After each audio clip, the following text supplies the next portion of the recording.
जो हमारी previous classes थी उसमें हमने वर्डप्रेस की इंस्टॉलेशन देखी, जो ऑटोमेटिक इंस्टॉलेशन थी वो हमने देखी, और आज हम देखेंगे कि हम एक लाइव सर्वर पर सी पैनल में किस तरह से वर्डप्रेस को इंस्टॉल कर सकते हैं, मैनुअली वर्डप्रेस को डाउनलोड करके, और इसकी जो इंस्टॉलेशन है वो हम किस तरह से कर सकते हैं। तो अभी इस टाइम पे हमारी जो साइट है उसमें कुछ कंटेंट पड़ा हुआ है, कुछ थीम्स प्लगइन्स जो हम पहले प्रैक्टिस करते आ रहे हैं, तो हम उनको रिमूव कर देंगे। वो रिमूव करना भी आपको क्लियर हो जाएगा कि वो हम किस तरह से रिमूव कर सकते हैं वर्डप्रेस की जो हमारी एग्जिस्टिंग जो हमारी इंस्टॉलेशन है। तो उसके बाद फिर हम नेक्स्ट जो इंस्टॉलेशन होगी उसमें मूव करेंगे। हमारा जो फर्स्ट स्टेप होगा वो वर्डप्रेस की इंस्टॉलेशन होगा, और सी पैनल में नेक्स्ट हमारा होगा वर्डप्रेस की प्रीमियम थीम जो है वो हम किस तरह से इसमें इंस्टॉल कर सकते हैं और किस तरह से हम अपलोड कर सकते हैं। थर्ड वन हम देखेंगे कि थीम ओवरव्यू एंड फीचर्स, जो हमारी पेड थीम है उसके अंदर क्या फीचर्स हैं, उसमें और फ्री में हमारा क्या डिफरेंस आ जाता है, अगर हम प्रीमियम थीम यूज़ कर रहे हैं तो उसमें क्या डिफरेंस है। आपको शेयर कर देता हूँ मैं वर्डप्रेस का डैशबोर्ड, वर्डप्रेस का डैशबोर्ड नहीं, मैं आपको सी पैनल शेयर कर देता हूँ। 1 मिनट।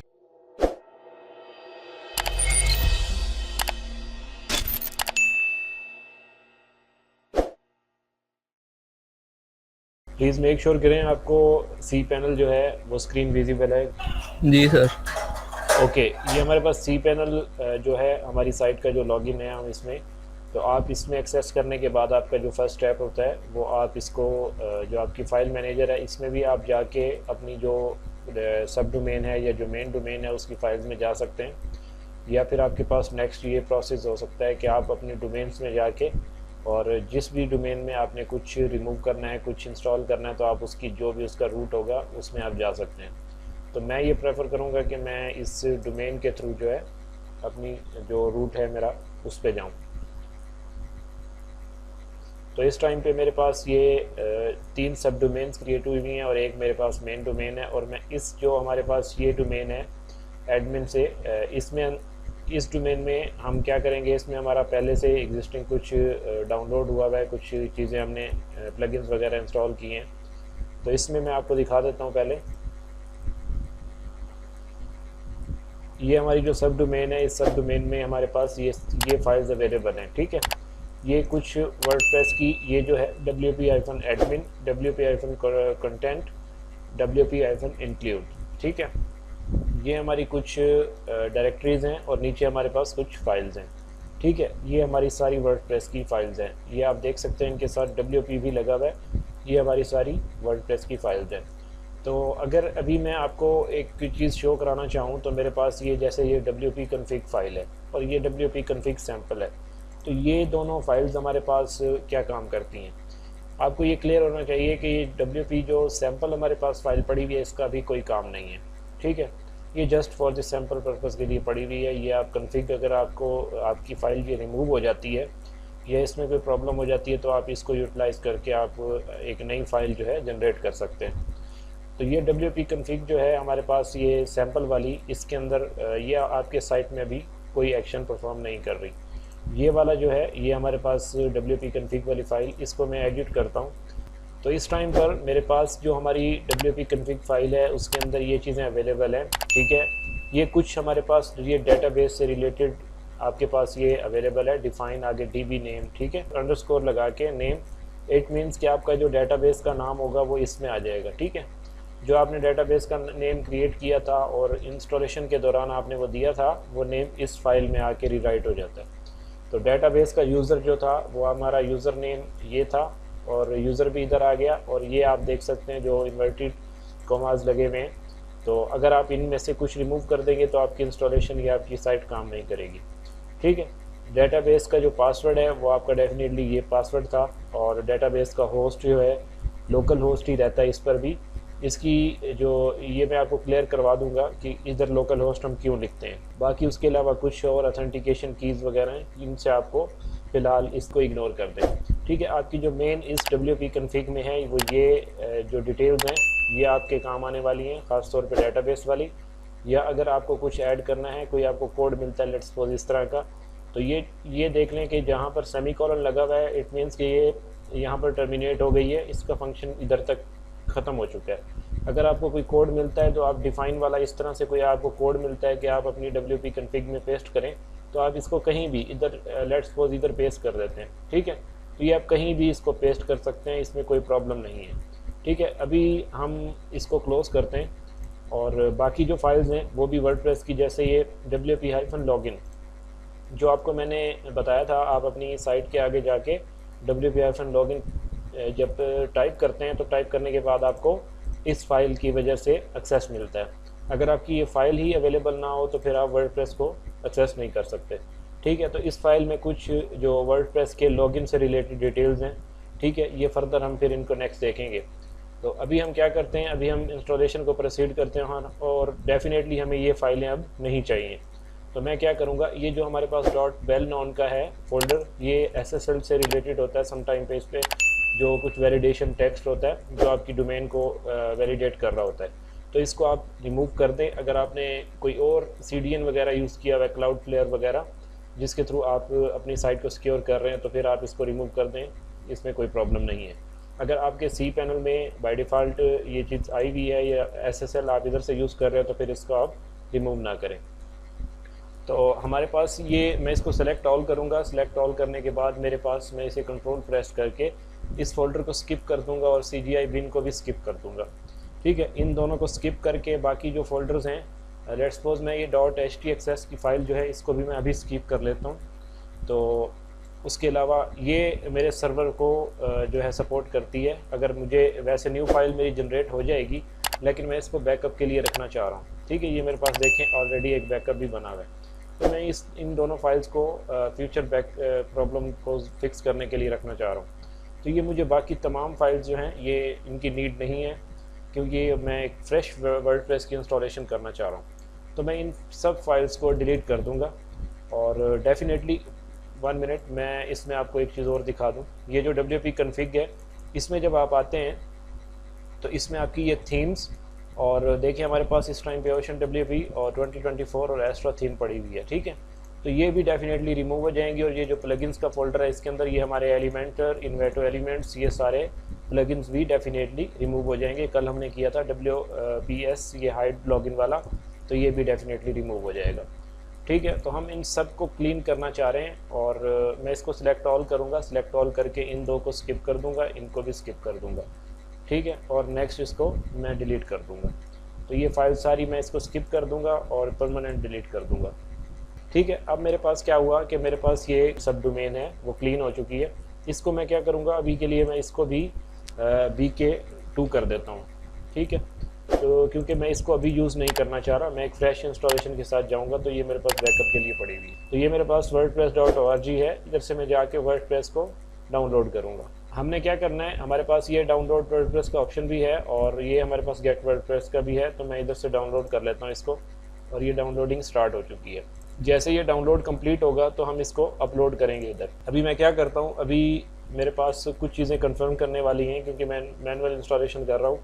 तो मेरा जो डेटाबेस है डेफिनेटली वो 8.0 MySQL का वर्जन होना चाहिए, और जो आपका PHP वर्जन है वो 7.4 मिनिमम जो है ये होना चाहिए। वैसे ये डेप्रिकेट हो चुका है, ये अवेलेबल होता ही नहीं है अब cPanel में। तो वैसे आप अगर करना चाहें तो वो आप कर सकते हैं, लेकिन इससे ग्रेटर होना चाहिए। तो मैं पर्सनली इसको देख लेता हूँ कि ये मेरे पास जो PHP का वर्जन है इस टाइम पे इधर कौन सा मेरी इस डोमेन पे यूज़ हो रहा है। तो मैं क्या करूँगा, मैं इसको क्लिक करूँगा इस CP वाले आइकन पर, और मैं नीचे स्क्रॉल करूँगा। ठीक है, ये हमारे पास फाइल्स हैं, ईमेल्स हैं, डेटाबेस हैं, और नेक्स्ट हमारे पास इसमें कुछ ये सेलेक्ट PHP वर्जन। ठीक है, इस सॉफ्टवेयर वाले सेक्शन में आपको मिल जाता है। और डिफरेंट जो आपके cPanels होते हैं उनके डिफरेंट सर्वर्स पर उसमें ये रीअरेंज हुआ होता है। कहीं ये सॉफ्टवेयर में प्लेस होगा, कहीं इनका एक अलग सेक्शन बना हुआ होगा, तो ये डिपेंड करता है। तो सेलेक्ट PHP वर्जन, ठीक है, इस पर आप क्लिक कर सकते हैं और इसको देख सकते हैं कि आपका जो वर्जन है वो कौन सा चल रहा है। 8.1 जो है हमारे पास इस टाइम पे करंट हमारा वर्जन है, और हमारे पास ये भी अवेलेबल है 5.6 तक। ठीक है, तो ये सम टाइम अवेलेबल नहीं भी होते। ठीक है, ये कुछ ऐसे आपके पास cPanel के अकाउंट्स मिल सकते हैं जिसमें ये अवेलेबल नहीं होंगे। ठीक है, तो इसमें अवेलेबल हैं, तो इट मीन्स कि आप कोई ओल्ड भी अपना साइट का कोई स्क्रिप्ट यूज़ करना चाहते हैं तो कर सकते हैं। और 8.3 तक हमारे पास अवेलेबल है। 8.1 जो है हमारे पास इस टाइम पे करंट वर्जन है हमारा जो, और ये हमारे पास कुछ PHP की एक्सटेंशंस हैं।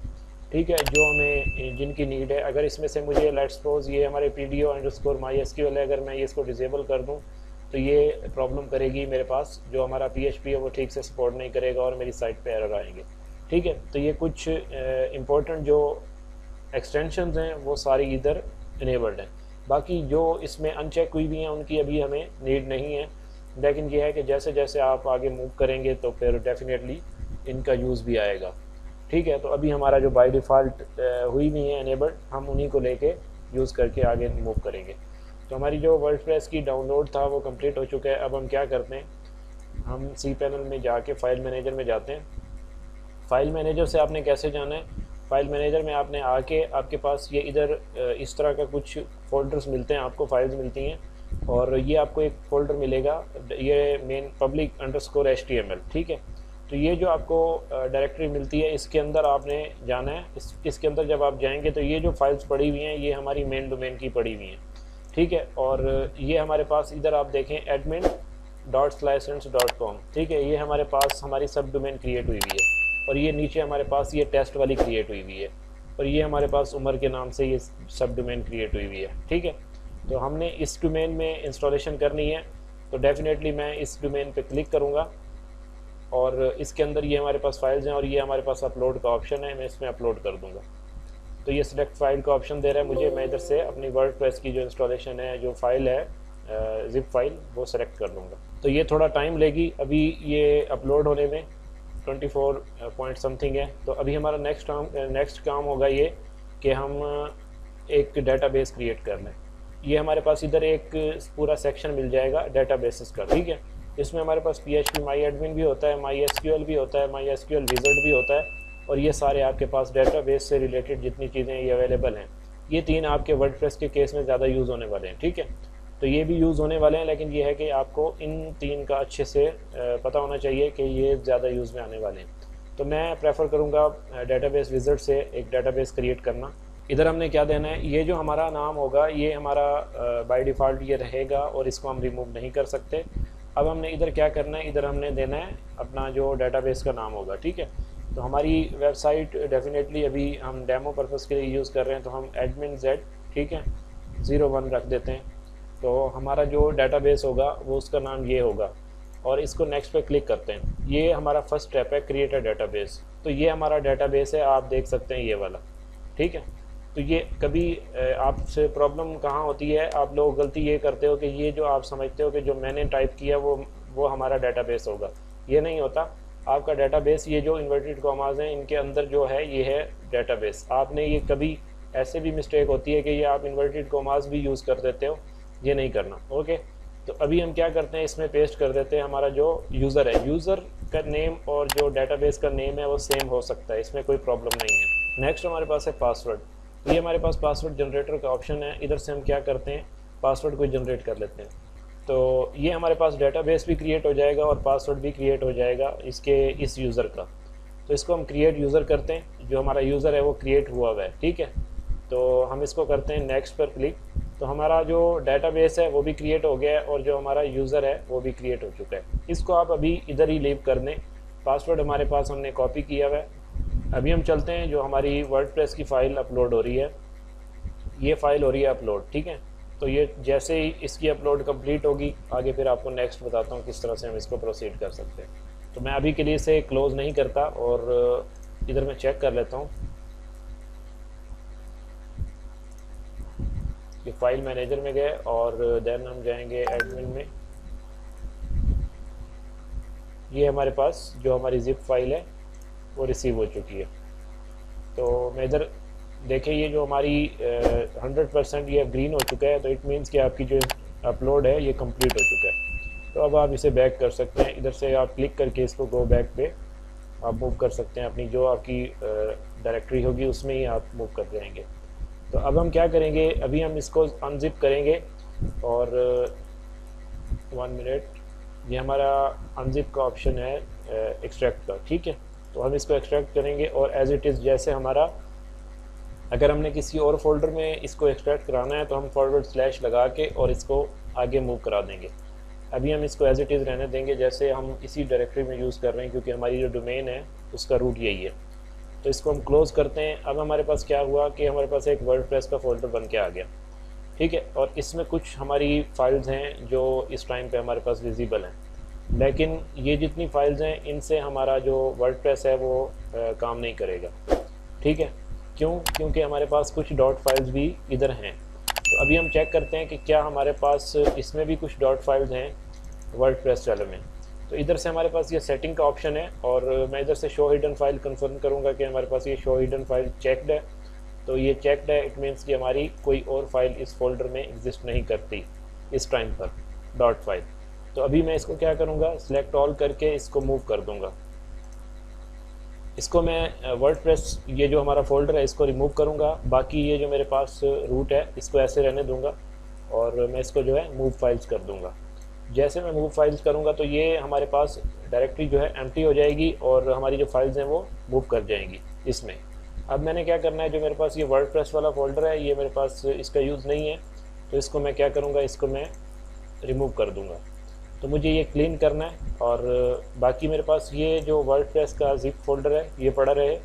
अगर आपको सर्वर पे कुछ स्पेस एम्प्टी करना है, इसको खाली करना है, तो आप इसको भी डिलीट कर सकते हैं। तो ये सम टाइम आपको इंस्टॉलेशन अगर कोई प्रॉब्लम है तो फिर आपको ये एक्सट्रैक्ट करना पड़ सकता है।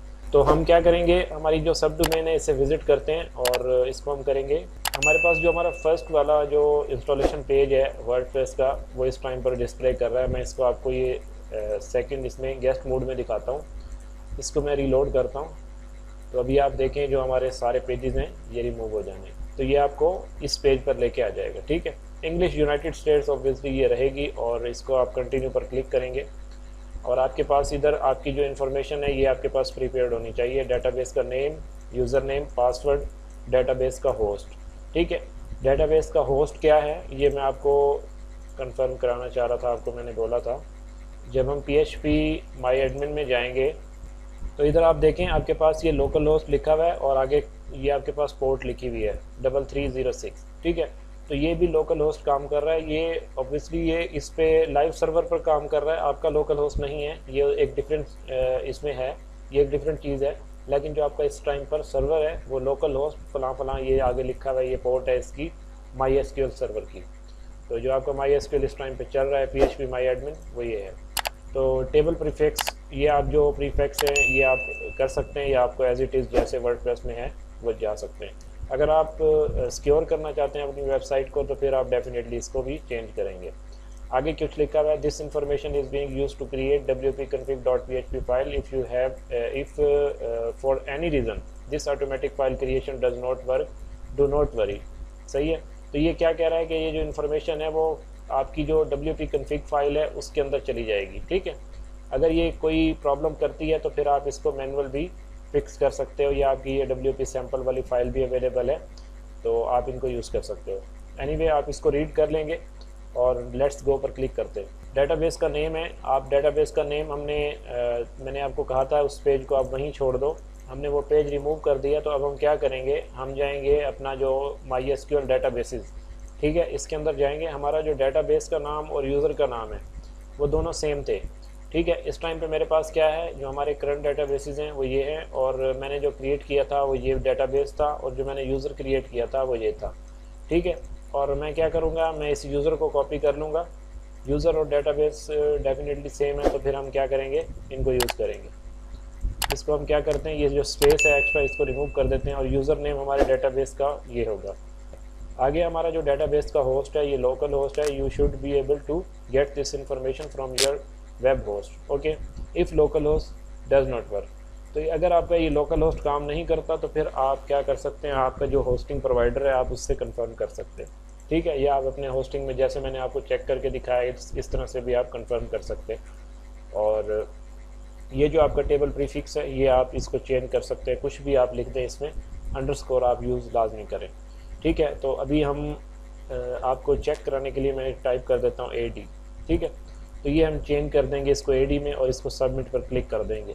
अब ये क्या करेगा, जब हम इस पर सबमिट पर क्लिक करेंगे तो ये wp-config फाइल को राइट करेगा और ये सारी इन्फॉर्मेशन वहाँ पर प्लेस हो जाएगी। अब क्या कह रहा है कि ऑल राइट आप इसको जो है रन द इंस्टॉलेशन करें। ये हमारा होगा साइट का टाइटल, ठीक है। साइट का टाइटल जो आप जो भी देना चाहें वो आप इधर से दे सकते हैं या आप इसको बाद में चेंज भी कर सकते हैं अपने वर्डप्रेस डैशबोर्ड से। और ये हमारा यूज़र नेम होगा, और इस यूज़र नेम का आपको पता है कि ये हमारा जो वर्डप्रेस का डैशबोर्ड का यूज़र नेम होता है, ये वो यूज़र नेम है। तो अभी हम इसको कर देते हैं एडमिन 123, और जो हमारा ईमेल होगा वो डेफिनेटली हम कोई भी इसमें ईमेल अपना यूज़ करेंगे ताकि हम पासवर्ड रीसेट कर सकें। तो क्योंकि अभी हम प्रैक्टिस कर रहे हैं, हमारी जो साइट है ये अभी हम सर्च इंजन को अलाउ नहीं कर रहे, discourage search engine from indexing this site, ठीक है। और ये पासवर्ड हमने सेव करना था।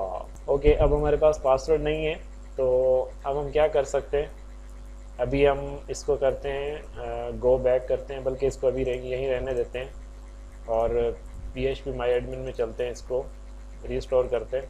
ये हमारा डेटाबेस था, और अभी हम इसको क्लिक करते हैं और इसमें यूज़र्स में चलते हैं। तो ये हमारे पास यूज़र्स हैं, और ये हमारा डिस्प्ले नेम है 123, और ये हमारा पासवर्ड है। लेकिन ये हमारा जो पासवर्ड है ये सही से विजिबल नहीं होगा। अभी हम क्या करते हैं, इसको चेंज करते हैं, यूज़र पासवर्ड, ठीक है। ये हमारा पासवर्ड है इस टाइम पर। तो इधर मैं क्या करूँगा, इधर मैं इसको सेलेक्ट करूँगा MD5, तो मैं ये पासवर्ड दे देता हूँ और MD5 दे देता हूँ ये यूज़र पासवर्ड पर, ठीक है। ईमेल और ये चीज़ें हमारी सेम रहेंगी। इसको हम क्या करेंगे, गो पे क्लिक करते हैं। तो अभी क्या कह रहा है, हमारा जो पासवर्ड है वो अपडेट हो चुका है। तो अभी हम चेक करते हैं क्या ये वाकई अपडेट हुआ है। तो आप देख सकते हैं ये हमारा जो वर्डप्रेस है वो सक्सेसफुली लॉगिन हो चुका है। तो इस तरह से आपको ये पासवर्ड का रीसेट करना भी पता लग गया कि पासवर्ड को आप ये PHP माई एडमिन से आप किस तरह से रीसेट कर सकते हो।